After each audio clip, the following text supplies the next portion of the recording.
Pronto.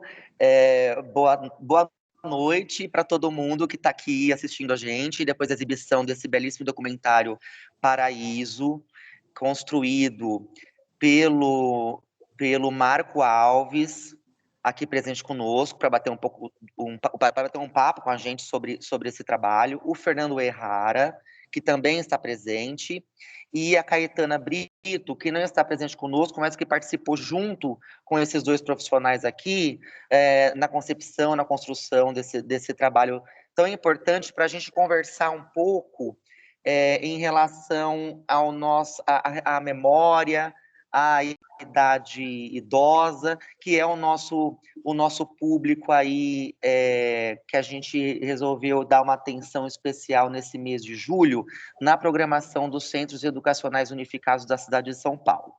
Eu sou o Júnior Sussi, eu integro a divisão de cultura da COCEL, que é a Coordenadoria dos CELS, né, aqui da Secretaria Municipal de Educação de São Paulo. Eu quero agradecer a presença, portanto, do Marco Alves e do Fernando Errara, para conversar um pouco conosco sobre o trabalho deles. E eu queria iniciar conversando um pouco, já diretamente, sobre o que a gente viu, né, nesses 57, se não me engano, minutos do filme, o quão importante é a memória na constituição da nossa identidade e da nossa vida, portanto. É claro que sem memória é muito complicado ter uma vida plena, né? Sem lembranças, porque são as lembranças que vão trazer as nossas experiências, os nossos aprendizados e os nossos, de repente, os nossos caminhos, nossas decisões tomadas a cada dia que passa, tá? E eu queria comentar algumas palavras mencionadas pelas personagens que Uhum. aparecem nesse filme, que são palavras que se a gente for pensar direitinho, são elementos que constituem a cultura, portanto, a cultura Uhum. como uma coisa ampla, né? Então, a gente tem a primeira personagem, por exemplo, ela vai falar sobre os cheiros da infância dela, das lembranças que ela tem, que é muito vinculada à questão olfativa, né? O segundo, o Duncan, vai falar do espaço da onde ele é, da onde ele cresce, da onde ele vive a sua infância, ou seja, do entorno, né? O Steve, que ele até brinca que ele é sempre visto como o eterno, talvez tenha muito vínculo com aquele do sotaque, com aquela pessoa que está muito ainda arraigada à sua língua materna enquanto expressão ao outro, né?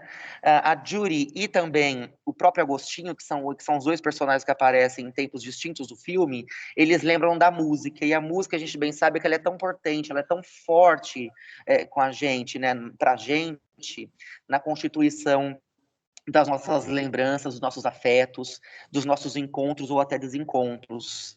Também foi citada até a questão da religiosidade, de rituais, que a gente bem sabe que fazem parte, a fé, a crença, da cultura humana, da cultura dos povos.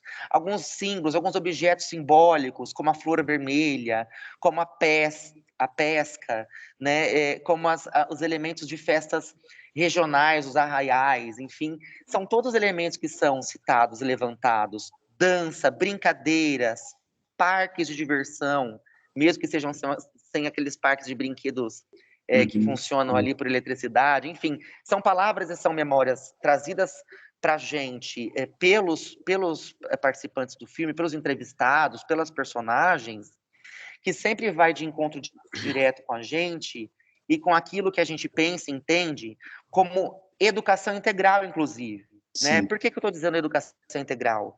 Porque a educação integral, ela é aquela que vai considerar, em primeiro lugar, todos os espaços, todas as instâncias e todas as experiências que constituem a vida do indivíduo, Uhum. desde a primeira infância até o final da vida, né?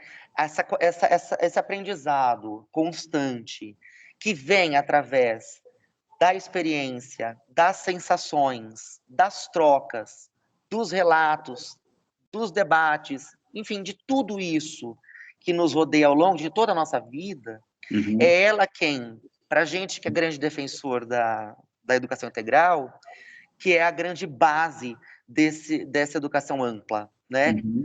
E aí me parece que esse filme contribui muito para quem é da rede municipal de educação, que somos nós, para discutir um pouco, inclusive, na educação para jovens e adultos sobre as nossas experiências ao longo da vida, que vem desde coisas tão pequenas como, por exemplo, a personagem Anne, que vai falar que ela se lembra do buraquinho nas paredes de uma cidade que ela visitou, enfim, uma viagem, que ela enfiava o dedinho naquele espaço da parede, pensando que, por exemplo, ela seria a única que tocaria aquele lugar, e, portanto, a parede também guardaria a memória dela. Eu acho bonito isso, eu acho que tem esse tom poético de troca de memórias entre espaço, objetos, cenários e o corpo daquele que está vivendo nesse espaço.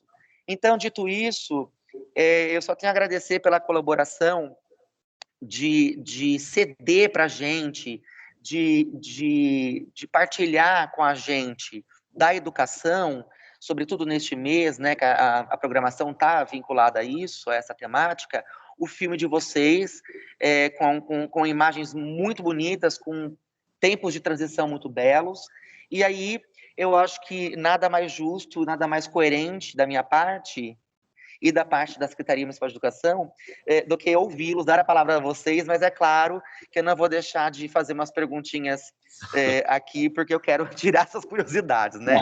Então, eu acho que vocês podem se apresentar brevemente e já enganchar, e aqui é um bate-papo bem aberto, sobre o que motivou, né, de repente, trazer para a gente qual foi o motivo principal de partir desse argumento central desse filme, desse trabalho.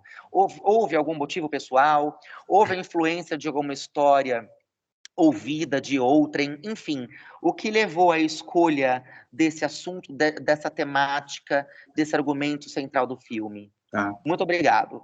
Obrigado.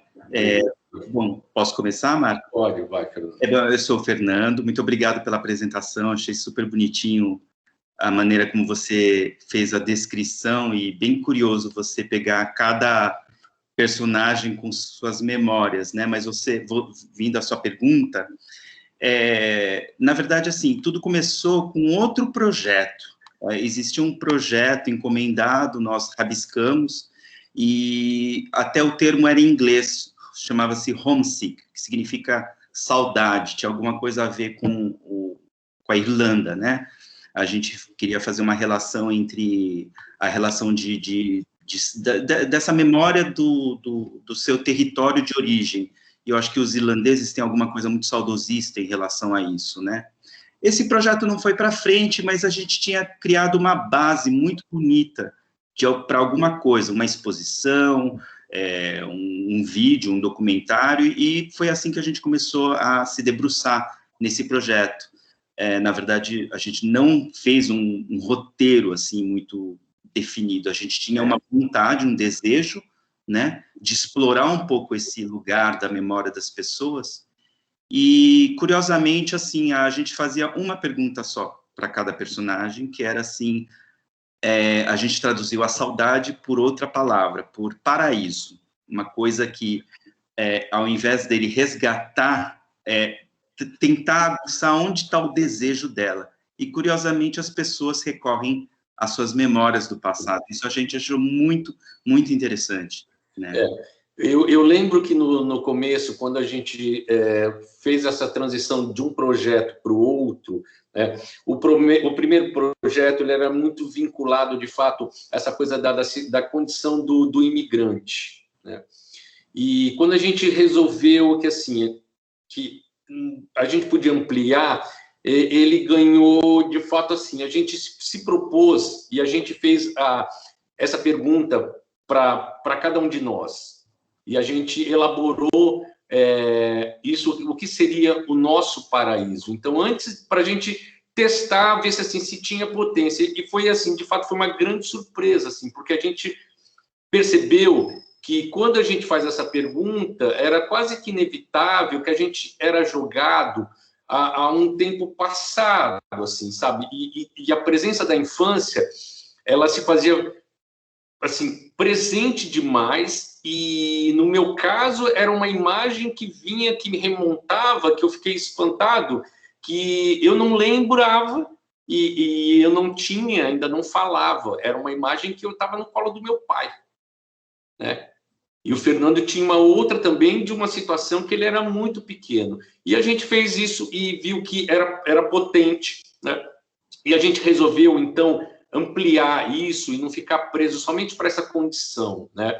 Assim, a escolha inicial tinha, o trabalho começou com uma busca dos personagens, de fato, na casa do imigrante que tem ali no Glicério, né? Então, a gente começou uma pesquisa ali, só que essa pesquisa se expandiu.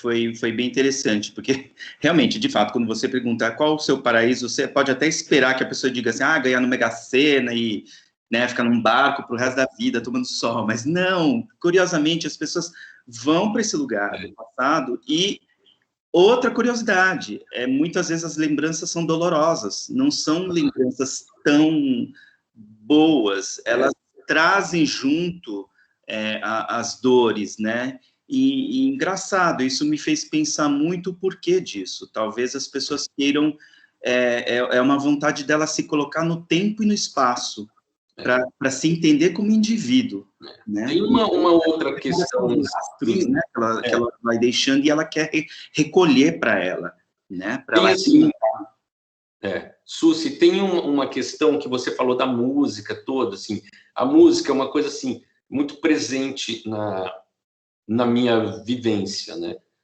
E quando a gente começou a decidir a mudança de nome, tem uma música que é uma composição do Flávio Venturini com Milton, que é uma música instrumental que chama Qualquer Coisa a Ver com Paraíso.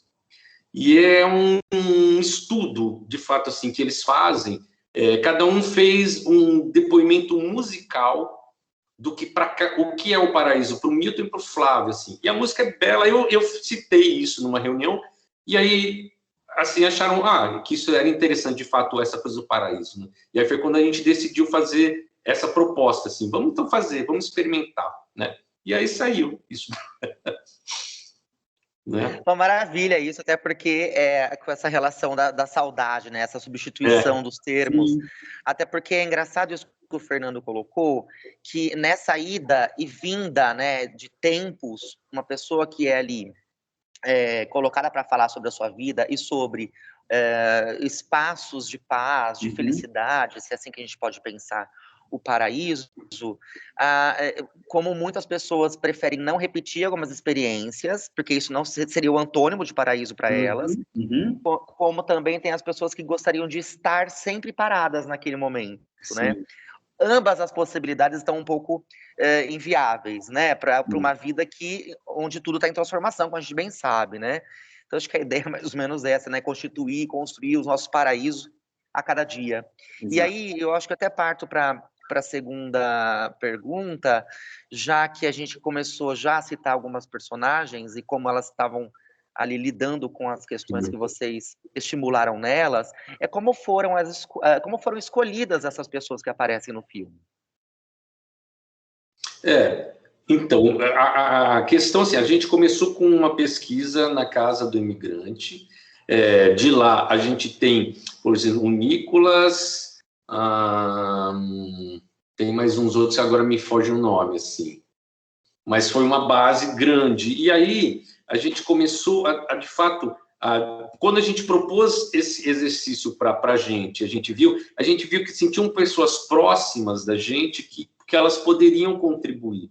Então, no caso do Fernando, a prima dele, que é uma pessoa que a gente trabalhou muito tempo com ela e que, de fato, ela tem uma sensibilidade enorme e a gente achou que tinha, e ela veio do Japão, pequenininha, então tinha uma condição.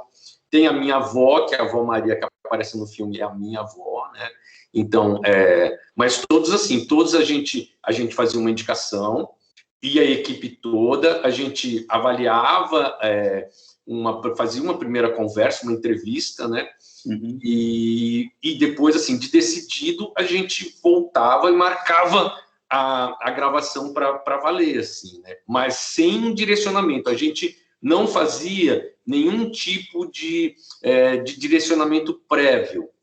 A gente, de fato, tinha uma conversa e pensava assim, aqui pode dar samba, né? E deixava a coisa correr e voltava lá.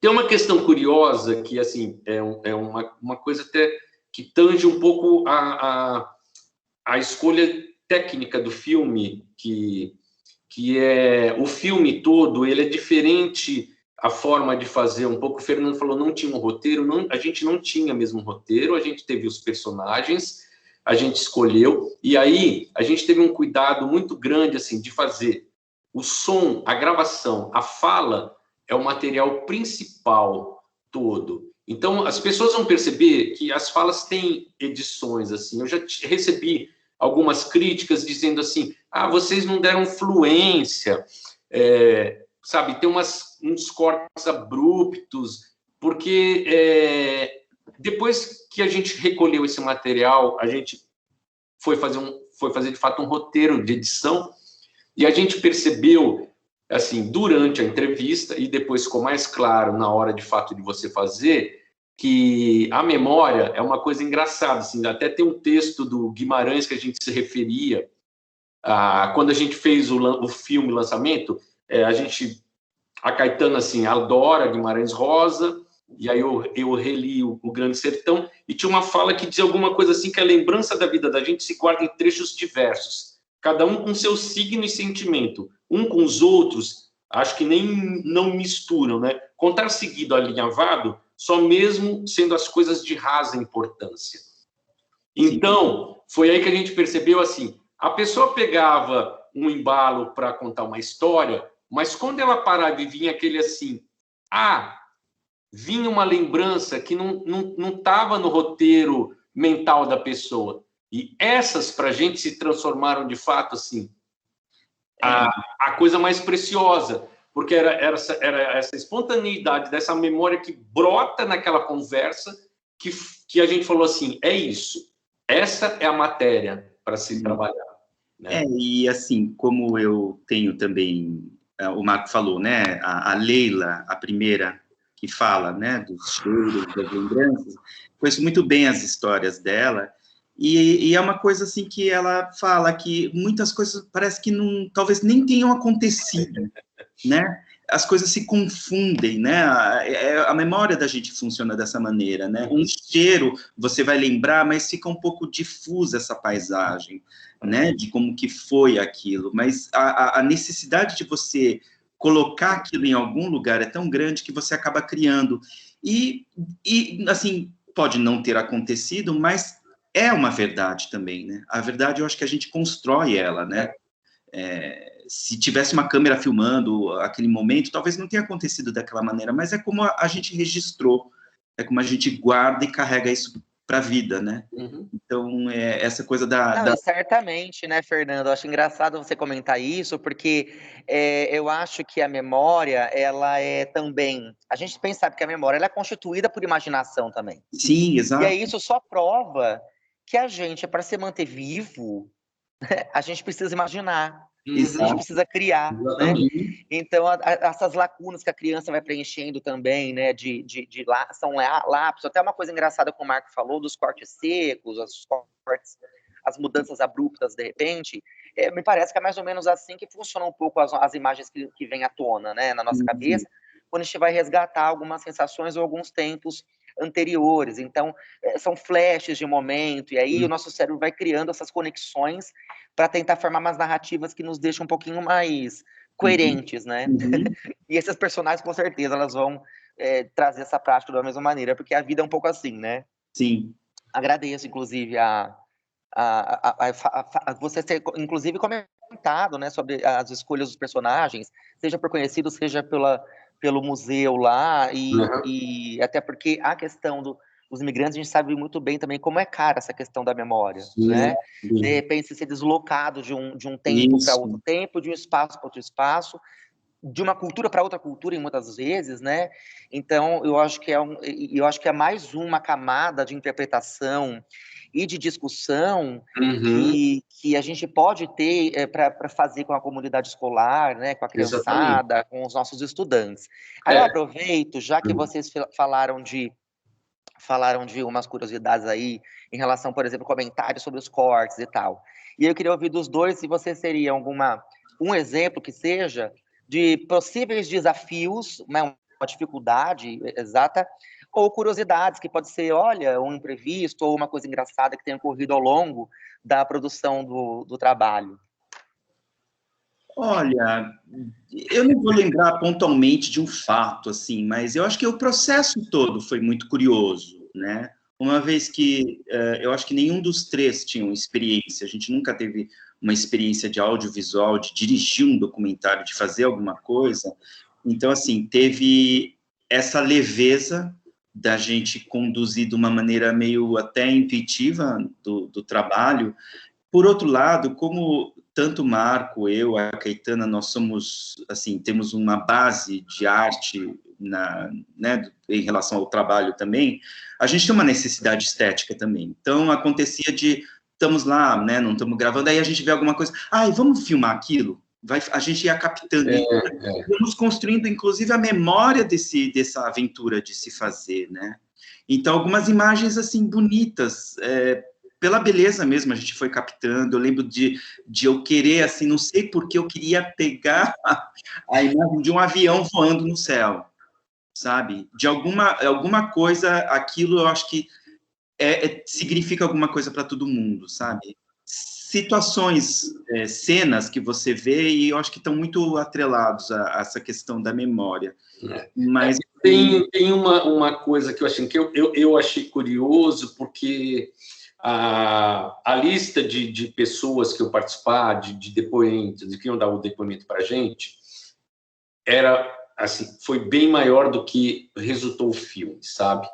Então, quando a gente foi fazer a estreia do filme, a gente convidou todo mundo. Só que tinha uma boa parcela que ficou bem decepcionada, que não se viu lá. Porque quando a gente resolveu no processo, de fato, assim, que a gente percebeu que esses lampejos de memória, eles eram... Então, tinham pessoas que, previamente, souberam, assim, que tinha um determinado, assim, uma conduta narrativa, assim. As pessoas, é o que o Fernando falou, elas começaram a criar uma ficção do que era a memória dela, então a gente não viu que tinha uma verdade ali, e outra, assim, que não começou a não ter muita importância e na sequência do que estava sendo dito, sabe? Uhum. Então a gente foi assim, é cruel, é duro, assim. Isso é um processo, de fato, assim, para quem faz, é duro. Você tem que fazer uma opção. Você diz, olha, preciso cortar. E, assim, e algumas pessoas foram cortadas 100%. Né? Então, isso eu acho que foi o mais algumas curioso. escolhas, né? Né, Marco? Você vai eleger, porque é como... Eu acho que todo artista, de uma maneira ou outra, ele vai sempre encontrar esse desafio, né? Em que momento você entrega o trabalho para o mundo?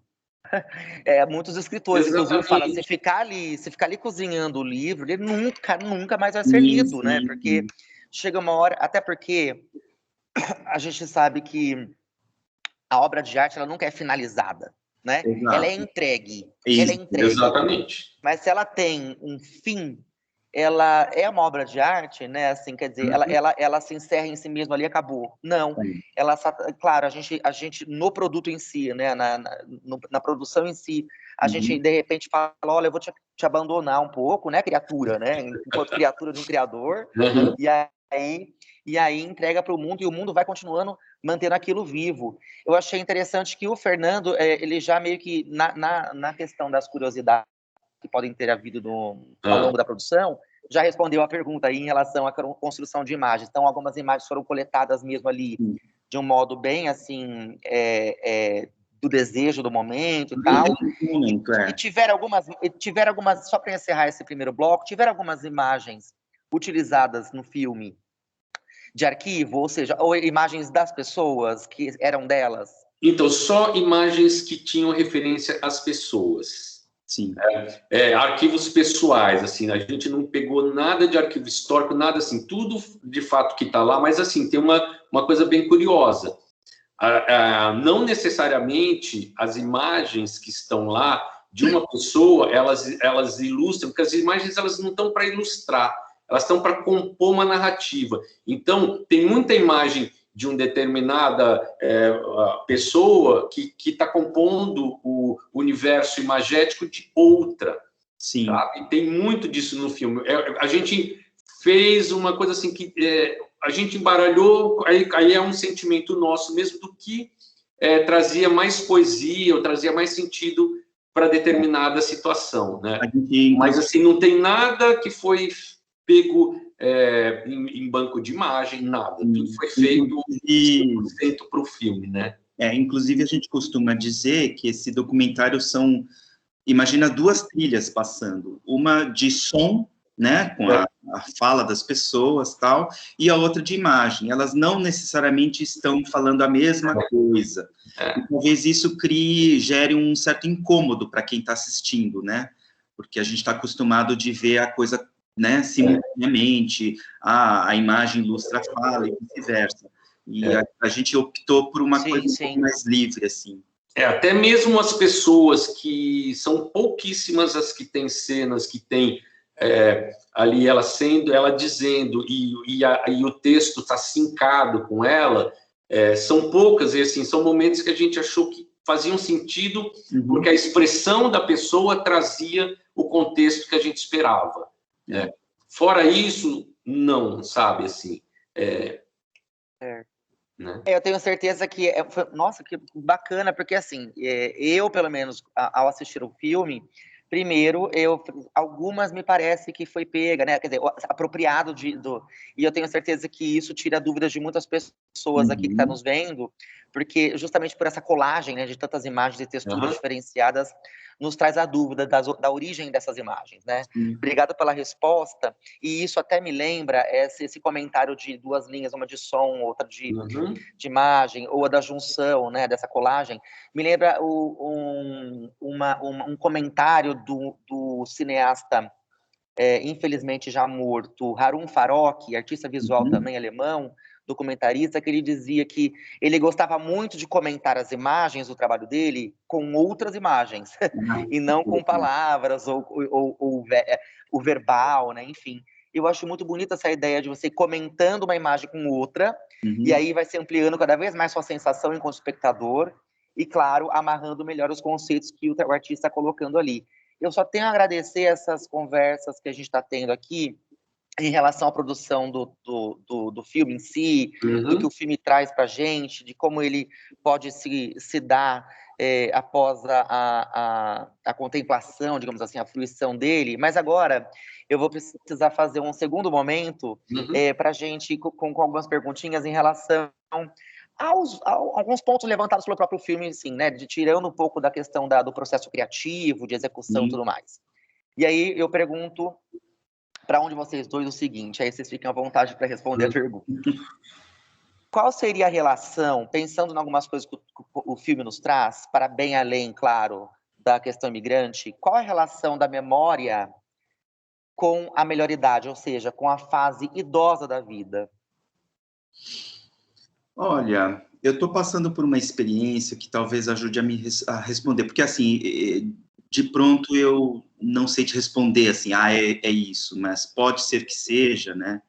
Por exemplo, os meus pais, eles estão bastante idosos e minha mãe, ela personificou alguém onde a memória realmente ela está começando a ocupar um outro tipo de espaço, né? Ela já tem a memória próxima dela, ela não adere mais à pessoa dela, né?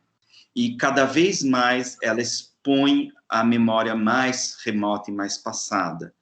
Eu não sei, assim, um neurocientista pode responder melhor esse processo todo, mas eu acho que existe uma questão de você se agarrar a uma identidade e de um território, de um lugar, de um chão mesmo, sabe? É muito necessário isso, e cada vez mais conversando com ela, as conversas, a gente vai muito para o passado, para um passado muito remoto, em que ela lembra de pessoas, disso, que ela fazia isso, aquilo, e é muito bonito ver esse processo, né? Ela, assim, às vezes ela esquece, ela está começando a passar por esse processo de demência, é triste ver isso, né? Por outro lado, eu tô vendo o lado bonito da moeda, e é ver como o ser humano consegue sobreviver. Quando eu digo sobreviver, pega as ferramentas para que seja confortável o seu caminho sempre. Eu acho que a memória, ela ajuda a transformar esse lugar mais confortável, um lugar, continua sendo um lugar conhecido, né? Porque a vida da gente muda, você tem que ir se adaptando. Chega uma hora que eu acho que você se cansa de se adaptar, né? Então você para e você começa a reviver a sua memória. Eu não vejo nenhum problema nisso.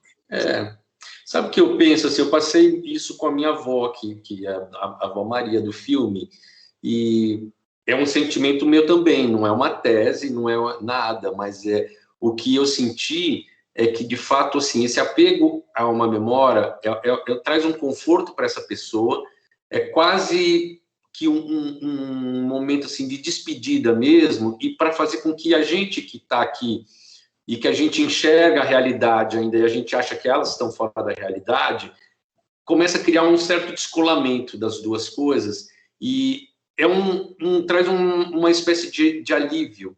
Assim, é como se ela estivesse transitando para esse espaço que é a memória que vai sobrar dela, né? E ela se distancia, perde seu apego e traz um pouco de calma, assim, de tranquilidade para o coração, porque toda perda é muito dolorida. E eu acho que quando essa perda é feita dessa forma, assim, ela, sabe, tem um abrandamento, assim, que eu acho que é uma ferramenta muito inteligente, assim, no meu ponto de vista, de fato, assim, da humanidade, para que a gente faça essa transição, assim, diminua a dor. Mas também, a gente, quer dizer, eu coloquei do aspecto, assim, desse estágio final da vida. Né? E tem uma outra questão, né, que a memória também, eu acho que ela é um instrumento de ensinamento para os jovens, né? Eu acho, existe essa relação clássica entre o avô e o neto, em que o avô conta coisas do passado para o neto, e isso encanta. Tem um amigo meu que foi para Portugal agora, de tanto que ele ouvia histórias da casa do avô dele. E isso é bonito, e, assim, deu continuidade, a memória, assim, uma coisa que ficou lá no passado virou realidade hoje. Então, eu acho que a memória tem esse papel também, dela ir reciclando as vidas, reciclando experiências, né? Dando novos significados, né? Eu acho bonito, eu acho isso muito bonito, eu acho isso lindo, porque essa coisa de você buscar, porque você monta, você tem um repertório, você cria um repertório, né? E isso é a base, assim, quando você fala da cultura, se você assim, sem repertório, eu acho assim, não tem como se expandir as experiências todas de vida, artísticas, nada, assim. Eu acho que, assim, quanto mais repertório a gente tem, e, assim, esse repertório, se ele agora, ele é uma coisa que participa dessa realidade, mas se de um tempo atrás, ele já entrou para o campo da memória, mas isso está dentro da gente e vai continuar, e isso eu acho que ali é que está, de fato, sabe, a chama de tudo, assim, né?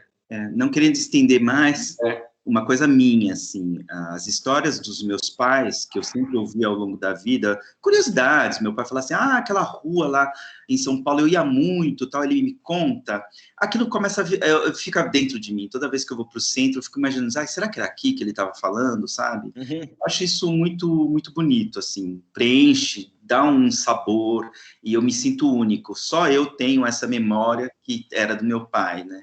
Então, eu acho que é um pouco isso. É engraçado vocês, obrigado Marco e Fernando, mas é engraçado vocês, quando vocês comentam tudo isso, acaba sendo um pouco inevitável falar sobre a própria criação da própria vida a partir da memória, né? E também de como a arte colabora com a construção da nossa memória, das nossas vivências e, portanto, da nossa própria vida. E é engraçado, aquela pergunta que eu fiz em relação à memória com a fase idosa da vida, talvez seja porque tem tudo a ver, talvez seja porque tenha algo relacionado a isso que vocês me colocam, da história de alguém que foi viajar por conta do vovô, da história de alguém que gosta de tal pudim, de tal comidinha, porque alguém da família mais idosa sempre fez desde a época de infância. Então, a gente pensa os idosos, e aí eu acho que cabe até uma provocação aqui, enquanto reflexão, enquanto educadores, artistas, enfim, comunidade escolar, de como a gente tem que olhar para a sociedade brasileira, a sociedade como um todo, numa atenção tão extrema e numa valorização tão delicada com a primeira infância, com as experiências de um bebê e com os idosos, né? Porque me parece assim que o bebê é um bebê ainda, o adolescente não é nem adulto, nem criança mais, o idoso é muito idoso. Então, assim, quem é de fato o indivíduo, Isso. né, apto a trazer uma experiência, a trazer um conhecimento? Todos nós, até porque, enquanto vivos, estamos aprendendo o tempo todo e estamos também ensinando. Não tem como só aprender e não tem como só ensinar, né? Isso a gente bem sabe. E quanto mais memórias, quanto mais afetos que eu digo no sentido mais amplo, e quanto mais experiências de mundo nós tivermos, seja ela quais for, não estou colocando aqui nenhum tipo de hierarquização, pelo contrário, né? Ela que nos atualiza. São as memórias que nos atualizam. Então, você volta lá para o país onde algum parente tenha nascido, aquela memória que o pai conta, que o avô conta, que o bisavô, que você leu num livro, ou que você viu num filme, né? Ou uma cena que você viu numa fotografia antiga da sua cidade, do seu bairro. Eu fico pensando que quando você se depara com essa imagem, dessa fotografia antiga que você viu do seu bairro, onde você mora hoje, e você está nele mesmo hoje, já com toda a atualização, já com outro aspecto, outro clima, outras pessoas vivendo ali, é uma atualização da memória, né? Não é nem só uma transformação, talvez, extrema ou completamente diversa daquilo que na origem a gente tem nas mãos, enfim, mas é uma atualização e uma incrementação que só amplia nossos saberes, nossas curiosidades e, portanto, nosso próprio desejo de vida, né? De conhecer o outro, de ver o outro e de assistir mais filme, claro, até porque eu já vou encerrando por aqui, até porque eu fico pensando de tudo isso que a gente está dizendo, o filme, como a gente aprende com a conversa do outro, né? Não é à toa que é muito interessante como o público gosta de saber como um trabalho foi feito. Como que foi feito? Mas aí foi ruim? Foi difícil? Nossa, como é que você filmou aquilo? Por isso nós começamos com essas conversas da produção, porque elas só contribuem ainda mais com o nosso entendimento sensitivo mesmo, nosso entendimento sensível, né, desculpa, em relação ao filme. Então, e isso para todas as outras expressões, enfim, linguagens da arte aí, se é assim que a gente pode chamar. E quando você tem um compilado de histórias, não tem coisa mais interessante que isso. Não é à toa que todo mundo gosta de saber o que aconteceu com aquela vizinha que de repente mudou, né? Será que ela tá onde agora, né? Ou com aquele que você nunca mais viu, ou com o novo casal de namorados que não sei o que, casaram no casar, e o bebê deve estar enorme agora. Então, assim, a gente gosta muito de histórias, de pessoas como nós.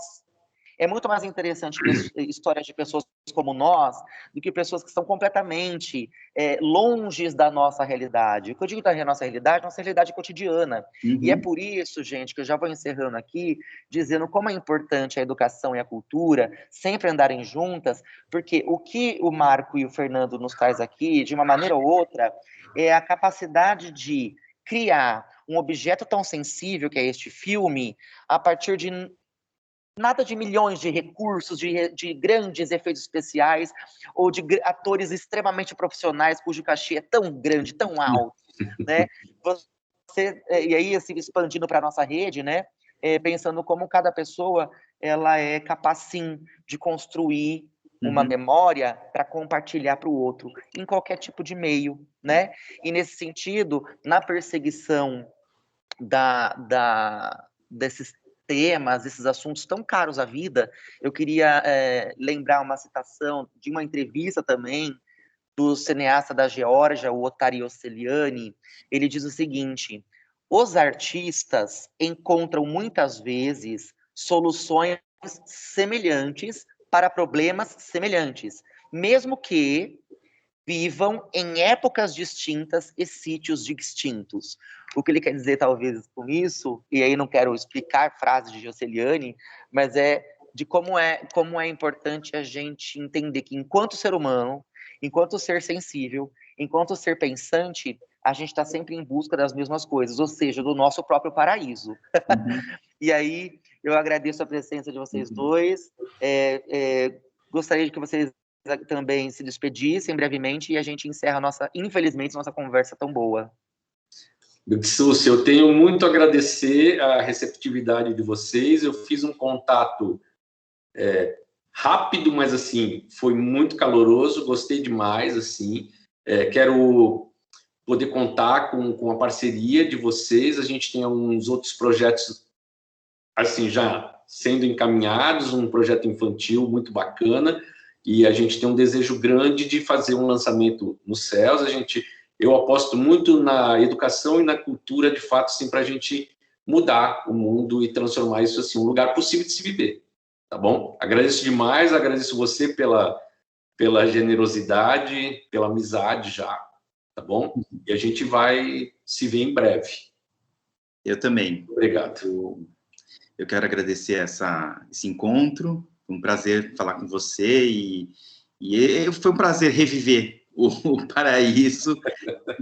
Para mim, eu tive que recuperar a minha memória também aqui. Voltou-se a memória. Sim, muito obrigado, viu? Obrigado mesmo. Maravilha. Nós que mais uma vez agradecemos em nome da Divisão de Cultura, da Coordenadoria dos CELS, da Secretaria Municipal de Educação.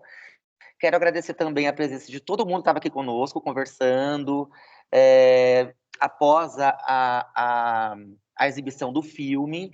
Quero agradecer aos 46 centros educacionais unificados, nossos CELS, nossos parceiros, nosso maior motivo de orgulho nessa cidade, que é o nosso trabalho aqui diário com os núcleos de cultura desses CELS.